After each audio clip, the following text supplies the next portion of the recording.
प्रिय छात्र, Hindi online class के लिए आप सबका स्वागत है। पिछले अवधि में मैंने आपको भारतीय त्योहार गद्य पाठ को पढ़ाया था। मैं विश्वास करता हूँ आप सब लोग इस गद्य पाठ को समझे होंगे।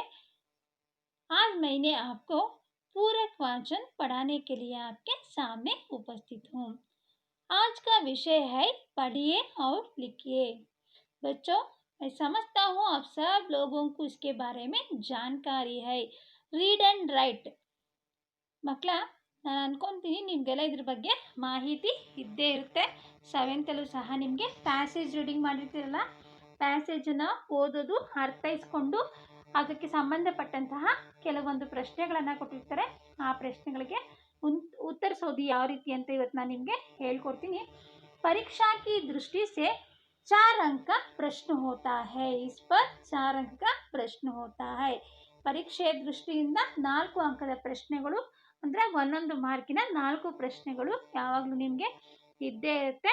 ಪ್ರತಿಯೊಂದು ನಿಮಗೆ ಸ್ಟಾರ್ಟಿಂಗಿಂದ ಪ್ರತಿಯೊಂದು ಪಠ್ಯಕ್ರಮದಲ್ಲಿ ಪೂರಕ ವಾಚನ ಇದೆ. ಯಾವ ರೀತಿಯಾಗಿ ಪ್ಯಾಸೇಜ್ ರೀಡ್ ಮಾಡಬೇಕು, ಆನ್ಸರ್ಸ್ ಬರಿಬೇಕು ಅಂತ ನಾನು ಪ್ರಾರಂಭದಲ್ಲಿ ಅದನ್ನು ಮಾಡಿರಲಿಲ್ಲ. ಪೋರ್ಷನ್ಸ್ ಎಲ್ಲ ಮುಗಿದ್ಮೇಲೆ ಮಾಡೋಣ ಅಂತ ಅಂದ್ಕೊಂಡಿದ್ದೆ. ಈಗಿನ ಲಾಸ್ಟ್ ನಮಗೆ ಸಂತುಲಿತ ಆಹಾರ ಒಂದೇ ಲೆಸನ್ ಇರೋದ್ರಿಂದ ಒಂದೊಂದಾಗೆ ಒಂದ್ಸಲ ಲೆಸನ್ನು ಒಂದು ಪೂರಕ ವಾಚನ ಮಾಡ್ಕೊಂಡು ಹೋಗೋಣ. ಮಕ್ಕಳ, ಗಮನ ಹರಿಸಿ ಆ ಪ್ಯಾಸೇಜನ್ನು ರೀಡ್ ಮಾಡಬೇಕು. ಪ್ಯಾಸೇಜ್ ಕೇಳಿಗೆ ಆ ಒಂದು ಪ್ಯಾಸೇಜ್ಗೆ ಸಂಬಂಧಪಟ್ಟಂತಹ ಪ್ರಶ್ನೆಗಳಿರುತ್ತೆ. ನೀವು ಆ ಪ್ರಶ್ನೆಗಳಿಗೆ ಉತ್ತರವನ್ನು ಬರೀಬೇಕು. आज का विषय है पूरक वाचन. पढ़िए और लिखिए भाग 1 और 2. ध्यान से सुनिए बच्चों, मैं एक बार वाचन करता हूँ, ध्यान दीजिए. आज से कई साल पहले तक लोग यही मानते थे कि पेड़ पौधों में जीवन नहीं होता. वे सुख दुख का अनुभव नहीं कर सकते. परंतु हमारा ही देश के एक प्रसिद्ध वैज्ञानिक ने प्रयोगों द्वारा यह सिद्ध कर दिया कि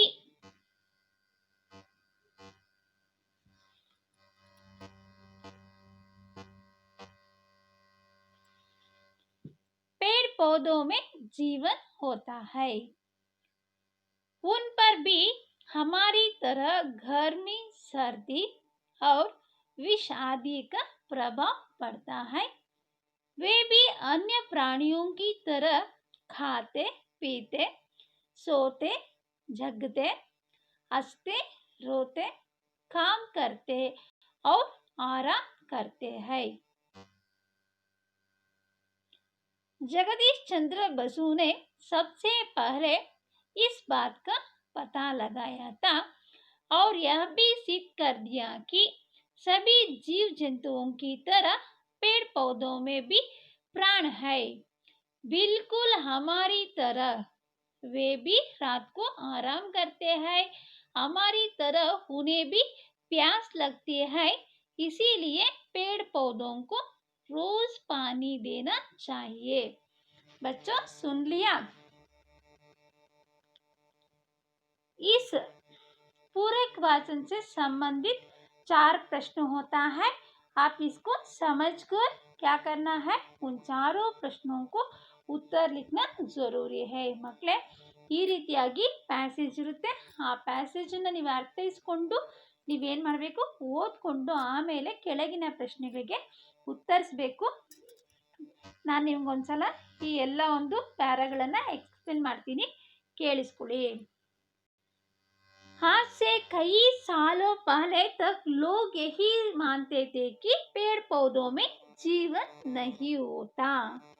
ತುಂಬೆ ಹಿಂದೆ ತಗೊಂಡ್ರೆ ನಾವೇನ ಹಿಂದಿನ ವರ್ಷಗಳಲ್ಲಿ ಸಾಮಾನ್ಯವಾಗಿ ಜನರು ಏನು ತಿಳ್ಕೊಂಡಿದ್ದು ಅಂದರೆ ಗಿಡ ಮರಗಳಿಗೆ ಯಾವುದೇ ಜೀವ ಇರೋದಿಲ್ಲ ಅಂತ ನಮ್ಮ ಭಾವನೆ ಆಗಿತ್ತು ಹಿಂದೆ. वे सुख दुख का अनुभव नहीं कर सकते. हम क्या समझते थे बच्चों? ಗಿಡ ಮರಗಳು ಯಾವುದೇ ಸುಖ ಮತ್ತು ದುಃಖದ ಅನುಭವವನ್ನು ಮಾಡೋದಿಲ್ಲ ಅಂತ ನಾವು ಅಂದ್ಕೊಂಡಿದ್ವಿ. ಆ ಥರ ಅಭಿಪ್ರಾಯಕ್ಕೆ ಹಿಂದೆ ಬಂದಿದ್ವಿ. परंतु हमारा ही प्रसिद्ध वैज्ञानिक ने प्रयोगों द्वारा यह सिद्ध कर दिया. ಆದರೆ ನಮ್ಮ ಒಂದು ಭಾವನೆ ತಪ್ಪು, ನಮ್ಮ ಅಭಿಪ್ರಾಯ ತಪ್ಪು ಅಂತ ಹೇಳಿ ನಮ್ಮ ದೇಶದ ಒಬ್ಬ ಪ್ರಸಿದ್ಧ ವಿಜ್ಞಾನಿ ನಮ್ಗೆ ಏನು ಮಾಡಿದ್ರು, ತಿಳಿಸ್ಕೊಟ್ರು ನಮ್ಮಲ್ಲಿರುವಂತಹ ಒಂದು ಅಭಿಪ್ರಾಯ ತಪ್ಪು ಅಂತ. पेड़ पौधों में जीवन होता है, उन पर भी हमारी तरह गर्मी, सर्दी और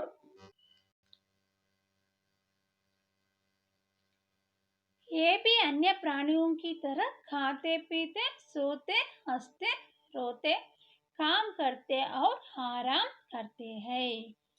पेड़ पौधों में ಜೀವನ ಹೋತಾ ಹೈ. ಮಕ್ಕಳ, ನಮ್ಮ ಅಭಿಪ್ರಾಯ ತಪ್ಪು.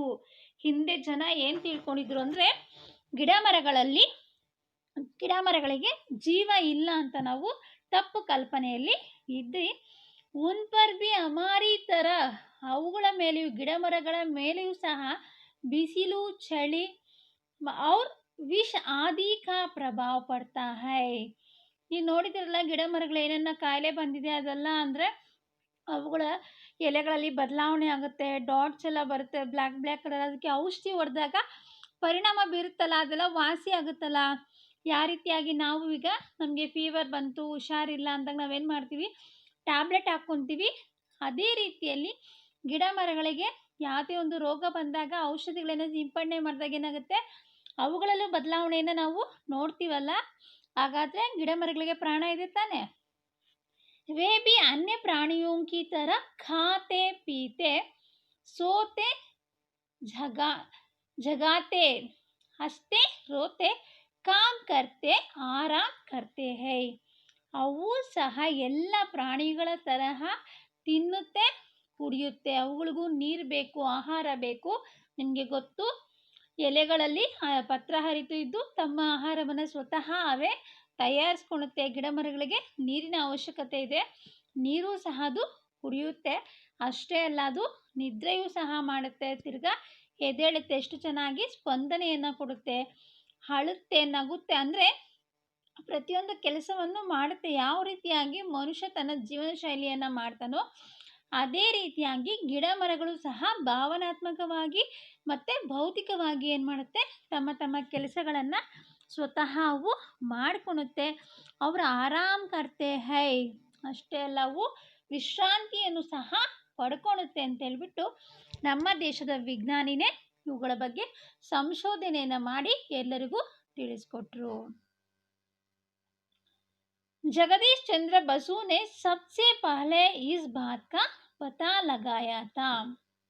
ಮೊದಲಿಗೆ ಇದ್ರ ಬಗ್ಗೆ ತಿಳಿಸ್ಕೊಟ್ಟಂಥವ್ರು ನಮ್ಮ ದೇಶದ ಒಬ್ಬ ಮಹಾನ್ ವಿಜ್ಞಾನಿ ಜಗದೀಶ್ ಚಂದ್ರ ಬಸು. ನೋಡಿದ್ದೀರಾ ಮಕ್ಕಳ ಅವ್ರನ್ನ? ನೋಡಿ, ಈ ಚಿತ್ರಪಟದಲ್ಲಿ ಅವ್ರು ನಿಮಗೆ ಕಾಣಿಸ್ತಾರೆ. इस पर्दे पर आप जगदीश चंद्र बसु को देख सकते हैं बच्चों, देख लीजिए.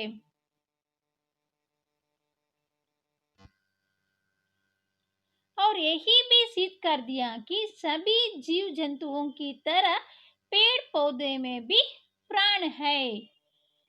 और ನಮಗೆ ಇಷ್ಟೇ ಅಲ್ಲ, ಗಿಡ ಮರಗಳು ಕೇವಲ ಏನು ನಮಗೆ ಒಂದು ಪ್ರೂವ್ ಮಾಡಿದ್ರು ಅಂದರೆ ಪ್ರತಿಯೊಂದು ಜೀವ ಜಂತುಗಳಲ್ಲಿ ಯಾವ ರೀತಿಯಾಗಿ ಪ್ರಾಣ ಇರುತ್ತೋ ಅದೇ ರೀತಿಯಾಗಿ ಗಿಡ ಮರಗಳಿಗೂ ಸಹ ಪ್ರಾಣ ಅನ್ನುವಂಥದ್ದು ಇದೆ. ಬಿಲ್ಕುಲ್ ಹಮಾರಿ ಥರ, ಯಾವ ರೀತಿಯಾಗಿ ನಮ್ಮಲ್ಲಿ ಸ್ಪಂದನೆಗಳು, ಭಾವನಾತ್ಮಕತೆ ಇದೆಯೋ, ಯಾವ ರೀತಿಯಾಗಿ ನಾವು ಭೌತಿಕವಾಗಿ ಸ್ಪಂದನೆಯನ್ನು ಕೊಡ್ತೀವೋ ಅದೇ ರೀತಿಯಾಗಿ ಗಿಡ ಮರಗಳು ಸಹ ಸ್ಪಂದನೆಯನ್ನು ಕೊಡುತ್ತೆ ಅಂತ ತಿಳಿಸಿಕೊಟ್ಟಂಥವರು ಜಗದೀಶ್ ಚಂದ್ರ ಬಸು. वे भी रात को आराम करते हैं. किस तरह मानव ने रात को आराम करते हैं, सोते हैं ना, उसी तरह पेड़ पौधे भी रात को आराम करते हैं. हमारी तरह उन्हें भी प्यास लगती है. किस तरह गर्मी में हमें प्यास लगती है, खाते समय पानी पीते हैं, उसी तरह पेड़ पौधों को भी पानी ज़रूर होना चाहिए बच्चों. पेड़ पौधों को भी प्यास होता है. ಕೇವಲ ನಮಗೆ ಮಾತ್ರನೇ ಏನನ್ನ ಆಹಾರ ತಿಂದಾಗ ನೀರು ಬೇಕು ಅನ್ಸೋದಲ್ಲ, ಬಿಸಿಲಲ್ಲಿ ನೀರು ಕುಡಿಬೇಕು ಅನ್ಸೋದಿಲ್ಲ. ಪ್ರತಿದಿನ ನಾವು ಯಾವ ರೀತಿಯಾಗಿ ನೀರು ಕುಡಿತೀವೋ ಅದೇ ರೀತಿಯಾಗಿ ಗಿಡ ಮರಗಳಿಗೂ ನೀರಿನ ಅವಶ್ಯಕತೆ ಇದೆ, ಅವುಗಳಿಗೂ ಸಹ ದಾಹ ಅನ್ನೋದು ಆಗುತ್ತೆ. इसलिए पेड़ पौधों को रोज पानी देना चाहिए. इसी कारण से हम क्या करना है, पेड़ पौधों को हर दिन पानी देना चाहिए. ಪ್ರತಿದಿನ ಗಿಡ ಮರಗಳಿಗೆ ನಾವು ನೀರನ್ನ ಹಾಕಬೇಕು. ಎಷ್ಟು ಚೆನ್ನಾಗಿ ಕೆಲವರು ಏನು ಮಾಡಿರ್ತಾರೆ, ಮನೆ ಮುಂದೆ ಗಿಡಗಳನ್ನು ಬೆಳೆಸ್ಕೊಂಡಿರ್ತಾರೆ. ನಾವು ಯಾವುದೋ ಒಂದು ಮಾರ್ಕೆಟಲ್ಲಿ ಹೋಗಿ ಒಂದು ಹೂವು ತೊಗೊಂಡ್ರೆ ನಮಗೇನು ಖುಷಿ ಆಗಲ್ಲ. ಅದೇ ನಾವೇ ಬೆಳೆಸಿರುವಂತಹ ಗಿಡದಲ್ಲಿ ಒಂದು ಹೂವು ಬಿಟ್ಟರೆ ನಮಗೆ ಎಷ್ಟು ಖುಷಿ ಆಗುತ್ತಲ್ವಾ. ಅಂದರೆ ಯಾವ ರೀತಿಯಾಗಿ ಅಂದರೆ ಮನುಷ್ಯನು ಭಾವನಾತ್ಮಕವಾಗಿ ಇರಬೇಕು. ನಮ್ಮ ಮುಂದೆ ಇರುವಂತಹ ಪ್ರತಿಯೊಂದು ಗಿಡ ಮರಗಳಿಗೂ ಜೀವ ಇದೆ, ಅವುಗಳಿಗೂ ಭಾವನೆಗಳಿದೆ. ಬೇಕಂತ ಯಾವುದೇ ಗಿಡಗಳನ್ನು ಕಿತ್ತು ಹಾಳು ಮಾಡಬೇಡಿ, ಏನೂ ಮಾಡಬೇಡಿ. ಗಿಡಗಳನ್ನು ನಮ್ಮಂತೆಯೇ ನೀವೇನು ಮಾಡಬೇಕು, ಪ್ರೀತಿಸಬೇಕು ಮತ್ತು ರಕ್ಷಣೆಯನ್ನು ಮಾಡಬೇಕು ಅನ್ನುವಂಥದ್ದು ಇದು ಪ್ಯಾರಾಗ್ರಾಫು.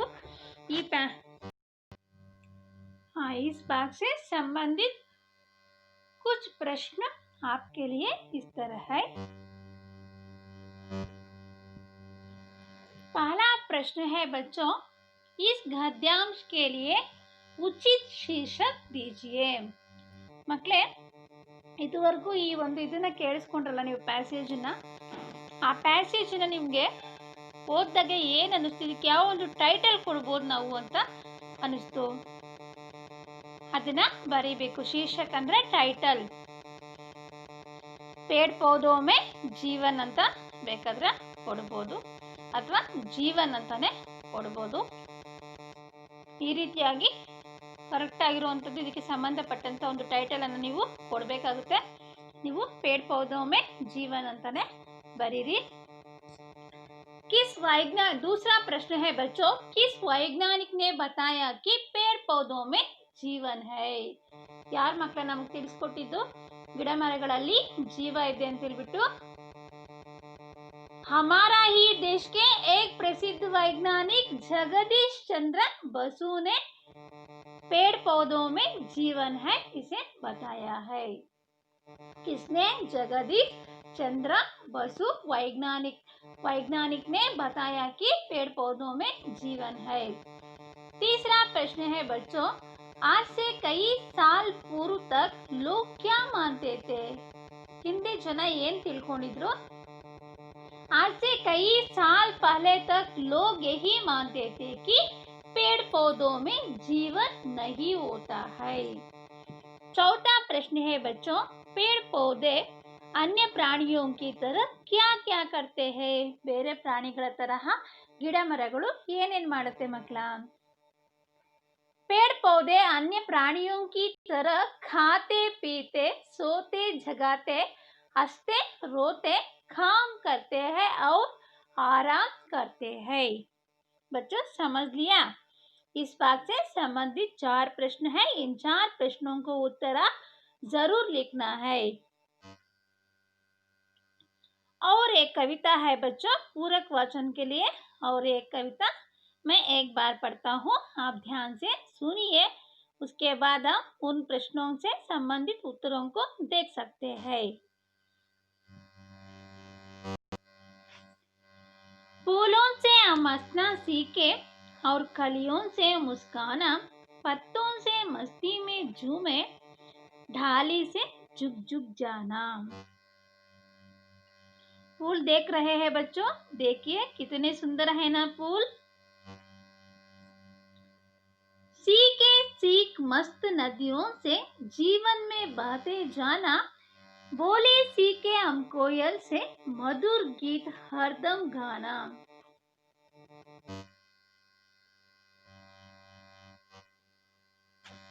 चंदमामा से हम सीखे शीतलता बरसाना, और मेघ से सीखे हम सब सूखे को सरसा देना. ऐसा सीख सदा हम सीखे जिससे जीवन हरा रहे, शिक्षाएं हो नीत ऐसी ही जिनसे जीवन भरा रहे. बच्चों समझ लिया? यह एक कविता है बच्चों. इस पर भी आपको प्रश्न होता है, 4 प्रश्न होता है. इस कविता को आप समझकर इन 4 प्रश्नों का उत्तर लिखना है. मैं एक बार आपको समझाता हूँ।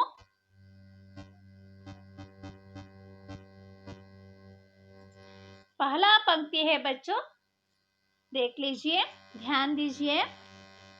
फूलों से हम हंसना सीखे और कलियों से मुस्काना। फूलों से हम क्या सीखे बच्चों? फूलों से हम हंसना सीखे। ಮಕ್ಕಳೇ, ನಾನು ನಿಮಗೆ ಹಿಂದಿನ ತರಗತಿಯಲ್ಲೇ ನಾವು ಓದ್ತೀವಿ ಅಭಿನವ್ ಗೀತ್ ಕವಿತಾ ಅಲ್ಲಿ ಫೂಲ್ ಸದಾ ಹಸ್ತೆ ರಹತೆ ಹೈ, ಯಾವಾಗಲೂ ಹೂ ನಗ್ನಗ್ತಾ ಇರುತ್ತೆ ಅಂತ ಹೇಳ್ಬಿಟ್ಟು, ಅದೇ ರೀತಿಯಾಗಿ ಫೂಲೋನ್ ಸೆ ಹಮ್ ಹಸ್ನಾ ಸೀಕೆ, ನಾವು ನಗುವನ್ನ ಕಲ್ತಿದ್ದೆ ಹೂಗಳಿಂದ. ಅವ್ರ ಕಲಿಯೋನ್ ಸೆ ಮುಸ್ಕಾನ, ಕಲಿ ಕಾ ಅರ್ಥ ಹೈ ಹೂವಿನ ಮೊಗ್ಗುಗಳು ನೋಡಿದ್ದೀರಾ ಎಷ್ಟು ಚೆನ್ನಾಗಿ ಅದೇನಾಗುತ್ತೆ ಹರಳುತ್ತೆ. ಮೊಗ್ಗಿನಿಂದಲೂ ಸಹ ನಾವೇನ್ ಮಾಡಿದೀವಿ, ನಗೋದನ್ನ ಕಲ್ತಿದೀವಿ. ಪತ್ತೋನ್ ಸೆ ಮಸ್ತಿ ಮೇ ಜೂಮೆ, ಎಲೆಗಳು ಉದುರ್ತಾ ಇರುತ್ತೆ, ಗಿಡದಲ್ಲಿರುವಂತ ಎಲೆಗಳು ನೋಡಿತೀರಾ ಎಷ್ಟು ಚೆನ್ನಾಗಿ ಖುಷಿಯಾಗಿ ಉದುರುತ್ತೆ. ಅದೇನೋ ಬೇಜಾರು ಮಾಡ್ಕೊಳಲ್ಲ, ಎಲೆಗಳು ಗಿಡದಿಂದ ಉದುರೋವಾಗ ಅದನ್ನು ಸಹ ಅದು ಎಂಜಾಯ್ ಮಾಡುತ್ತೆ, ನನ್ನ ಒಂದು ಸಮಯ ಮುಗೀತು ಅಂತ. ಢಾಲಿ ಸೆ ಜುಗ್ ಜುಗ್ ಜಾನ, ಗಿಡದಿಂದ ಬೇರ್ಪಡುವಾಗೂ ಸಹ ಅದು ಎಲೆಗಳು ಬೇಸರ ಮಾಡ್ಕೊಳಲ್ಲ. ಯಾಕೆ ಅಂತಂದ್ರೆ ಮನುಷ್ಯನ ಜೀವನನೂ ಅಷ್ಟೇ, ನಾವೆಷ್ಟೇ ದಿನ ಜೀವನ ಮಾಡಿದ್ರು ಒಂದಲ್ಲ ಒಂದು ದಿವಸ ನಮ್ಮ ಜೀವನದ ಯಾತ್ರೆಯನ್ನ ಮುಕ್ತಾಯ ಮಾಡಬೇಕು. ಅದಕ್ಕೋಸ್ಕರ ನಾವೇನ್ ಮಾಡಬೇಕು, ಪ್ರತಿದಿನನೂ ನಗ್ನಗ್ತಾ ಖುಷಿಯಿಂದ ಕಳಿಬೇಕು. जीवन में आने वाले सभी कष्टों को हम क्या करना है बच्चों, हंसते हंसते सामना करके आगे बढ़ना है, हम पीछे मत हटना चाहिए बच्चों। फूल हमें यही शिक्षा देते हैं, यही सिखाते हैं। ಸಣ್ಣದಾದಂತಹ ಒಂದು ಕಡಿಮೆ ಅವಧಿಯನ್ನ ಜೀವನವನ್ನ ಹೊಂದಿರುವಂತಹ ಹೂವ ನಮ್ಗೆ ಹೇಳುತ್ತೆ, ನಿನ್ನ ಒಂದು ಜೀವನವನ್ನ ನೀನೇನ್ ಮಾಡು, ನಗನಗ್ತಾ ಕಳಿ, ಇರುವಂತಹ ಅಲ್ಪ ಸಮಯವನ್ನ ಸದುಪಯೋಗ ಪಡಿಸ್ಕೋ, ಖುಷಿಯಾಗಿರೋದಕ್ಕೆ ಅದನ್ನ ಕಲ್ತ್ಕೋ ಅಂತದ್ದು ನಮ್ಗೆ ಕಲಿಸುತ್ತೆ. सीखे सीख मस्त नदियों से जीवन में बहते जाना। सीखे सीख मस्त नदियों से, ನದಿಗಳಿಂದ ನಾವೇನ್ ಕಲ್ತ್ಕೊಬಹುದು ಮಕ್ಕಳ? ಜೀವನ್ ಮೇ ಬಹತೆ ಜಾನ, ಎಷ್ಟು ಚೆನ್ನಾಗಿ ನೋಡಿ, ಯಾವುದೇ ಅಡೆತಡೆಗಳಿರಲಿ ನದಿಗಳು ತಮ್ಮ ಪಾಡಿಗೆ ತಾವು ಹರ್ಕೊಂಡು ಹೋಗ್ತಾ ಇರುತ್ತೆ. उसी तरह मानव क्या करना है, जीवन में आने वाले अनेक मुसीबतों को हंसते हंसते सामना करना है, आगे बढ़ना है। मानव के जीवन में कांट और कंकड़े रहते हैं, उन कांट और कंकड़े को उन्होंने हटाकर आगे बढ़ना जरूरी है। किस तरह? नदी की तरह। किस तरह नदी क्या करते हैं, बहते जाते हैं, उसी तरह हम क्या करना है, अपना जीवन को बिताना चाहिए। ನದಿ ಎಷ್ಟು ಚೆನ್ನಾಗಿ ಹರ್ಕೊಂಡು ಹೋಗುತ್ತೆ ಎಲ್ಲ ಅಡೆತಡೆಗಳನ್ನ ಮೀರಿ, ಅದೇ ರೀತಿಯಾಗಿ ನಾವು ನಮ್ಮ ಜೀವನದಲ್ಲಿ ಬರುವಂತಹ ಎಲ್ಲ ಕಷ್ಟಗಳನ್ನ ಎದುರಿಸ್ಕೊಂಡು ಏನ್ ಮಾಡಬೇಕು, ಮುಂದಕ್ಕೆ ಸಾಗಬೇಕು. ಬೋಲಿ ಸೀಕೆ ಹಮ್ ಕೋಯಲ್ ಸೆ ಮಧುರ ಗೀತ ಹರ್ದಮ್ ಗಾನಾ। बोले सीखे हम किस पक्षी से, कोयल से। कोयल देखने काला रहता है लेकिन उसका स्वर बहुत मधुर होता है। ಕಾಗೆಯನ್ನ ಹೋಲುತ್ತೆ, ನಿಮ್ಗೆಲ್ಲ ಗೊತ್ತು. ಕೋಗಿಲೆ ನೋಡಕ್ಕೆ ಅದೇನು ಬ್ಯೂಟಿಫುಲ್ ಪಕ್ಷಿ ಅಲ್ಲ, ಆದ್ರೆ ಅದರ ಒಂದು ವಾಯ್ಸ್ ಎಷ್ಟು ಹಿತವಾಗಿರುತ್ತೆ. ನೀವು ಒಂದು 1000 ಸಲ ಕೇಳಿಸ್ಕೊಳ್ಳಿ ಮಕ್ಕಳ, ಅದರ ಒಂದು ಧ್ವನಿಯಲ್ಲಿ ಯಾವುದೇ ಬದಲಾವಣೆ ಆಗೋದಿಲ್ಲ. ಪ್ರತಿ ಸಲನೂ ಅದು ಒಂದೇ ರೀತಿಯಲ್ಲಿ ಕೂಗುತ್ತೆ, ಮಧುರವಾಗಿ ಕೂಗುತ್ತೆ. ನೀವು ಆಲಿಸಿ ಕೇಳಿಸ್ಕೊಂಡ್ರೆ ನಿಮ್ಗೆ ಅರ್ಥ ಆಗುತ್ತೆ. उसी तरह मानव क्या करना है, अपने मन में रहने वाले क्रोध को छोड़कर हर क्षण उन्होंने क्या करना है, मधुर से बात करना है। उसका बात किस तरह रहना है, दूसरों के मन में रहने वाले अहंकार को मिटाना है। ಯಾವಾಗಲೂ ಯಾರಿಗೆ ಆಗಲಿ ಪ್ರೀತಿಯಿಂದ ಹೇಳಿ, ಖಂಡಿತವಾಗ್ಲೂ ಕೇಳ್ತಾರೆ. ನಾವು ಕೆಟ್ಟದಾಗಿ ಬೈದು ಮಾಡಿದ್ರೆ ಅದು ಅದಕ್ಕೆ ಮುಂದೆ ಮಾತ್ರ ನಮಗೆ ಮರ್ಯಾದೆ ರೆಸ್ಪೆಕ್ಟ್ ಸಿಗ್ಬೋದು, ಹಿಂದೆ ಬೈಕೊಂತಾರೆ. ಅದೇ ನಾವು ಪ್ರೀತಿಯಿಂದ ಮಗುವಿನ ಮನಸ್ಸನ್ನ ಬದಲಾವಣೆ ಮಾಡೋಕ್ಕೆ ಪ್ರಯತ್ನ ಪಟ್ಟರೆ ಖಂಡಿತವಾಗ್ಲೂ ಆ ಮಗುವಿನಲ್ಲಿ ಬದಲಾವಣೆ ಸಿಗುತ್ತೆ. ಯಾವ ರೀತಿಯಾಗಿ ಈ ಒಂದು ಕೋಗಿಲೆ ಯಾವುದೇ ಒಂದು ಬದಲಾವಣೆ ಇಲ್ದಿರ ಹಿತವಾಗಿ ಕೂಗುತ್ತೋ, ಮನುಷ್ಯನ ಏನು ಮಾಡಬೇಕು, ಪ್ರತಿ ಕ್ಷಣ ತಾಳ್ಮೆಯಿಂದ ಸಾವಧಾನವಾಗಿ ಎಲ್ಲರ ಜೊತೆಲೂ ಮಾತಾಡಬೇಕು, ಮಧುರವಾಗಿ ವರ್ತನೆಯನ್ನು ತೋರಿಸ್ಬೇಕು.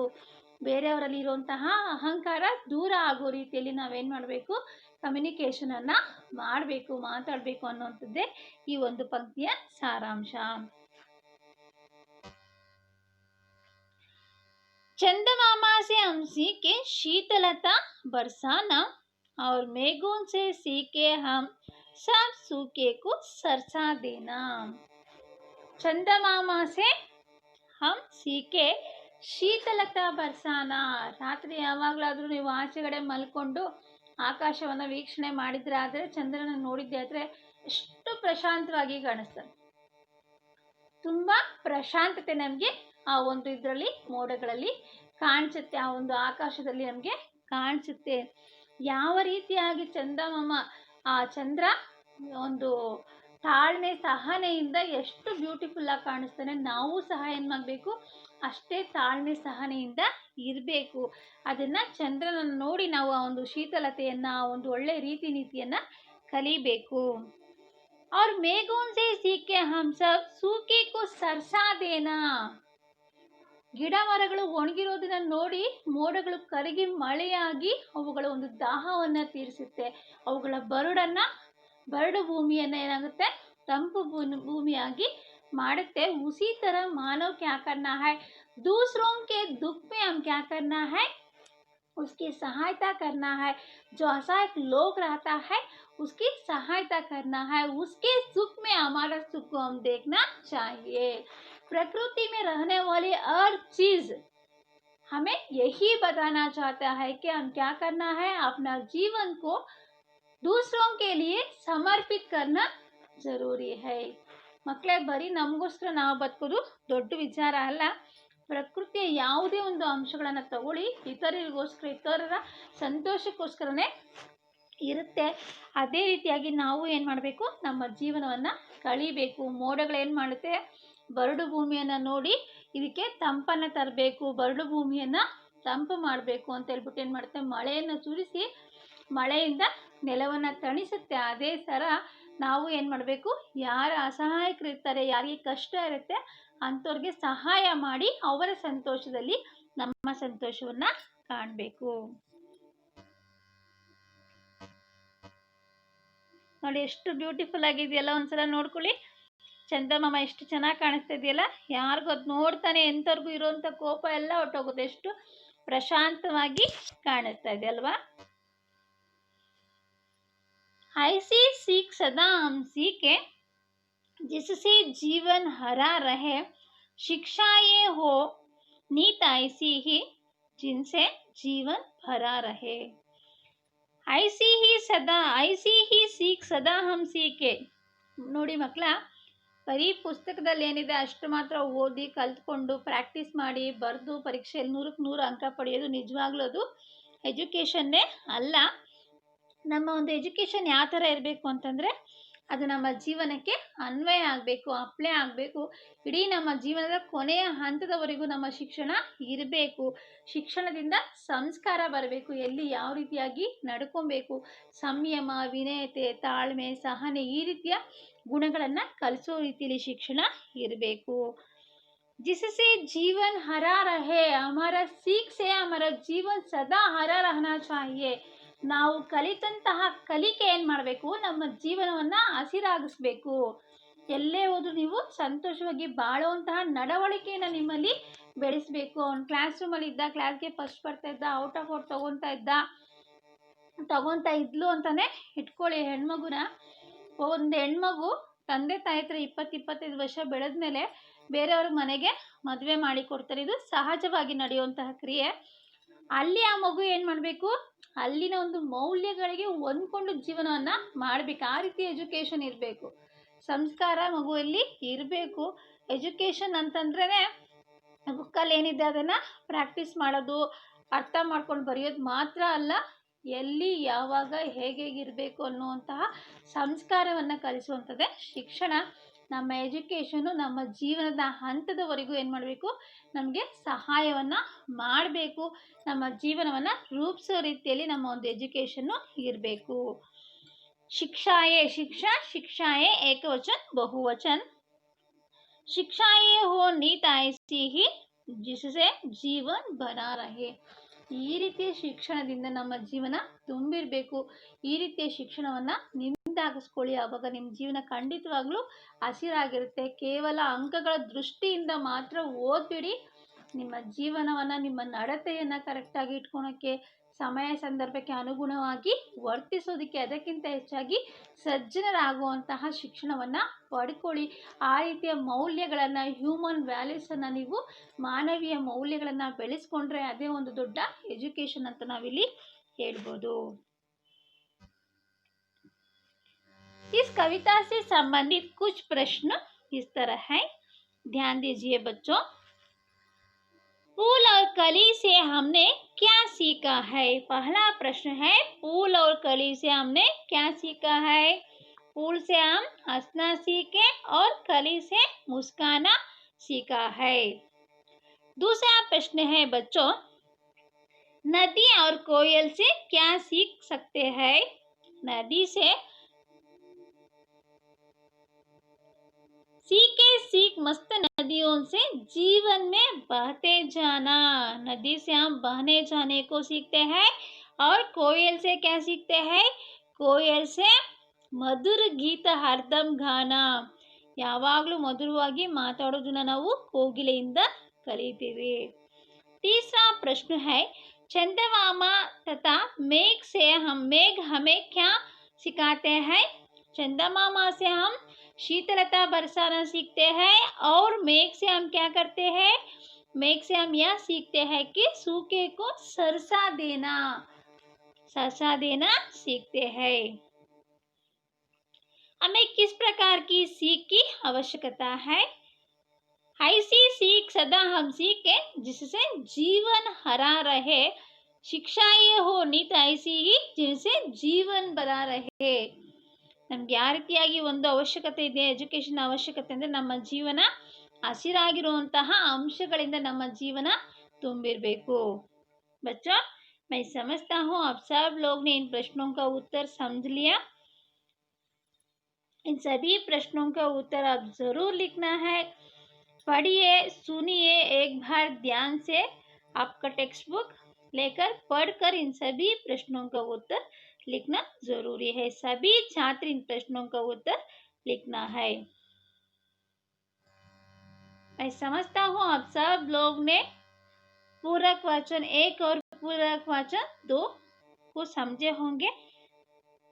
Thank you. धन्यवाद बच्चों.